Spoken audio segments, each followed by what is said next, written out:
रात का गहरा सन्नाटा था। चारों तरफ बस झींगुरों की आवाज गूंज रही थी। एक परछाई धीरे धीरे एक झोपड़ी के अंदर घुसी। उसकी नजर सीधे एक चमकते हुए घड़े पर थी। यही है वो जादुई घड़ा। आज से सारी दौलत मेरी होगी। और जैसे ही उसने घड़ा उठाया, अचानक हवा तेज चलने लगी और घड़ा हल्का सा चमकने लगा। गांव के किनारे एक छोटी सी झोपड़ी थी, जहां रहता था एक गरीब लेकिन मेहनती कुम्हार। रामू उसका घर मिट्टी का था। आंगन छोटा सा लेकिन साफ सुथरा, पर चेहरे पर हमेशा थकान और चिंता साफ दिखाई देती थी। दिन रात मेहनत करता हूँ, फिर भी घर में 2 वक्त का खाना मुश्किल से आता है। हिम्मत मत हारो रामू, भगवान सब देख रहे हैं। एक दिन जरूर अच्छा होगा। बस यही उम्मीद मुझे हर दिन काम करने की ताकत देती है। रामू हर रोज मिट्टी लाने के लिए जंगल जाता था और फिर पूरे दिन चाक पर बर्तन बनाता था। लेकिन उसके बर्तनों की कीमत बहुत कम मिलती थी, क्योंकि गांव का जमींदार ही सब खरीदता था।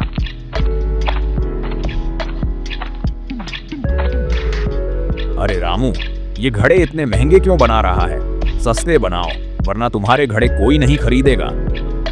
मालिक, बहुत मेहनत लगती है इन्हें बनाने में। मेहनत तो हर कोई करता है रामू, लेकिन कीमत वही मिलेगी जो मैं दूंगा। यह सुनकर रामू चौंक गया। वह जानता था कि उससे नुकसान होगा, फिर भी वह बोला, जैसा आप ठीक समझें मालिक। रामू सब कुछ सह लेता था, क्योंकि उसके पास कोई और रास्ता नहीं था। लेकिन उसके दिल में कहीं न कहीं दर्द जरूर था। एक दिन रामू मिट्टी लेने जंगल के एक नए हिस्से में चला गया। वहाँ का माहौल थोड़ा अजीब था।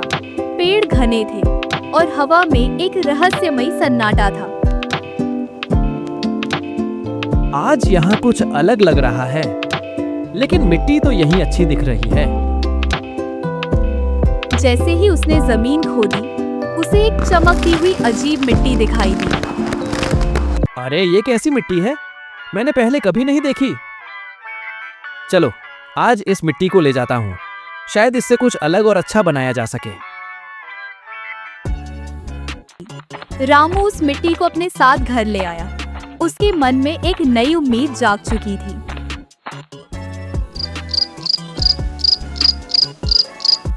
रात का समय था। आसमान में चांद हल्की रोशनी फैला रहा था।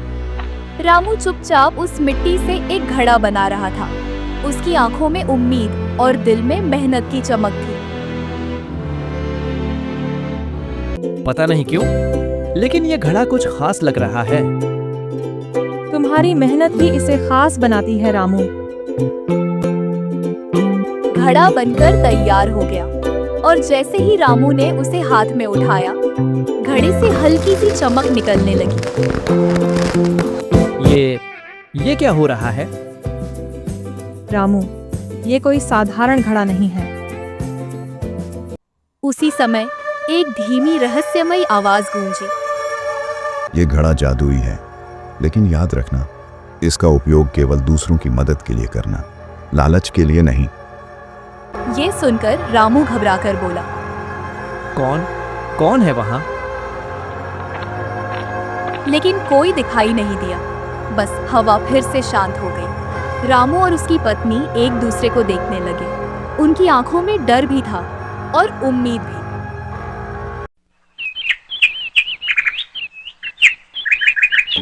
लेकिन आज रामू के मन में एक अजीब सी बेचैनी थी। उसे रात की वो रहस्यमयी आवाज बार बार याद आ रही थी।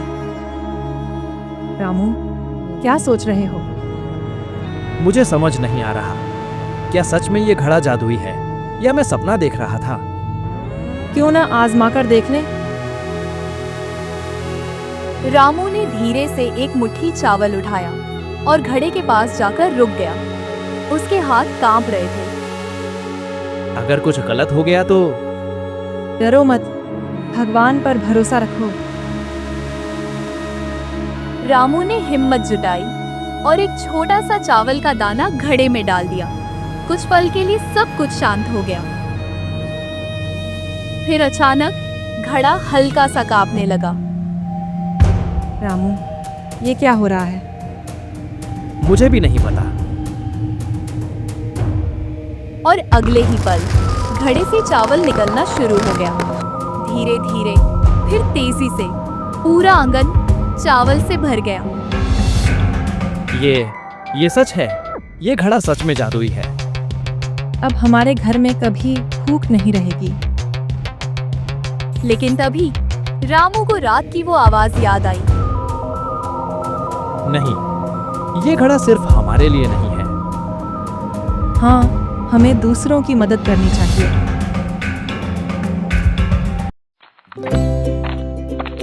थोड़ी देर बाद रामू गांव के गरीब लोगों को अपने घर बुलाता है।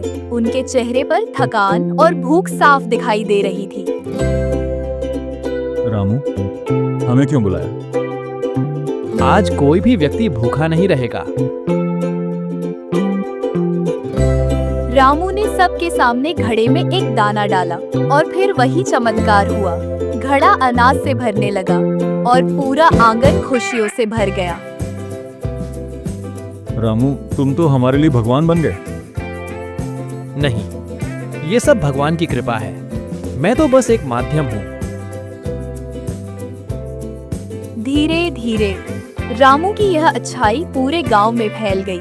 लेकिन जहां अच्छाई होती है, वहां लालच भी पीछे पीछे आता है। जमींदार अपने आंगन में बैठा था जब उसने गांव वालों को रामू की तारीफ करते सुना। रामू के पास जादुई घड़ा है, वो एक दाने से पूरा घर भर देता है। क्या कहा? जादुई घड़ा? यह सुनते ही जमींदार लालच में आ गया और मन ही मन सोचने लगा, अगर ये घड़ा मेरे पास आ जाए तो मैं पूरे गांव का मालिक बन जाऊंगा। जमींदार की आंखों में लालच साफ दिखाई दे रहा था। रामू, अब तुम्हारी किस्मत बदलने वाली है, लेकिन मेरे हिसाब से। जमींदारे उसी रात रामू के घर जाने का फैसला कर लिया। रात का वही सन्नाटा, चांद की हल्की रोशनी झोपड़ी के अंदर आ रही थी। रामू और उसकी पत्नी गहरी नींद में थे, लेकिन एक परछाई धीरे धीरे अंदर घुसी। अब ये घड़ा मेरा है। जमींदार ने धीरे से जादुई घड़ा उठाया और बिना आवाज किए वहां से निकल गया। घड़ा उसके हाथों में हल्का सा चमक रहा था, जैसे उसे चेतावनी दे रहा हो। जमींदार अपने बड़े और आलीशान घर में पहुंचा। उसकी आंखों में अब सिर्फ लालच था। अब मैं गांव का सबसे अमीर आदमी बन जाऊंगा। उसने तुरंत एक चावल का दाना उठाया और घड़े में डाल दिया। कुछ पल सब शांत रहा। अरे, कुछ हो क्यों नहीं रहा? फिर अचानक घड़ा जोर जोर से कांपने लगा। ये क्या हो रहा है? अगले ही पल घड़े से अनाज निकलना शुरू हुआ, लेकिन इस बार वो रुकने का नाम ही नहीं ले रहा था। बस, अब रुक जाओ। अनाज तेजी से पूरे कमरे में फैलने लगा, फिर पूरे घर में। जमींदार इधर उधर भागने लगा। कोई इसे रोको, मैं दब जाऊंगा। लेकिन घड़ा रुक नहीं रहा था, क्योंकि उसने उसकी शर्त तोड़ दी थी। वो मदद के लिए नहीं, बल्कि लालच के लिए इस्तेमाल कर रहा था।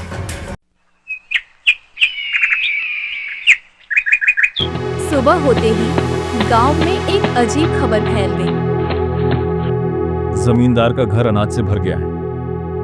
रामू भी यह सुनकर वहां पहुंचा। उसने देखा जमींदार अनाज के ढेर में फंसा हुआ है।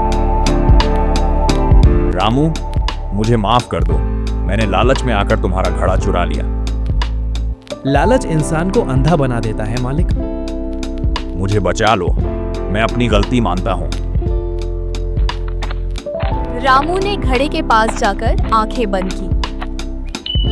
हे भगवान, अगर मैंने कभी किसी की सच्चे दिल से मदद की है तो इस अनाज को रोक दो। अचानक घड़ा शांत हो गया और अनाज निकलना बंद हो गया। जमींदार बच गया, लेकिन उसकी आंखों में अब डर नहीं, पछतावा था। रामू, आज से मैं कभी लालच नहीं करूंगा और गरीबों की मदद करूंगा। अगर दिल से बदले हो तो यही सबसे बड़ी बात है। उस दिन के बाद जमींदार सच में बदल गया और रामू, वह अपने जादुई घड़े से पूरे गांव की मदद करता रहा। लालच इंसान को विनाश की ओर ले जाता है, लेकिन ईमानदारी और दूसरों की मदद हमेशा खुशियों का रास्ता दिखाती है।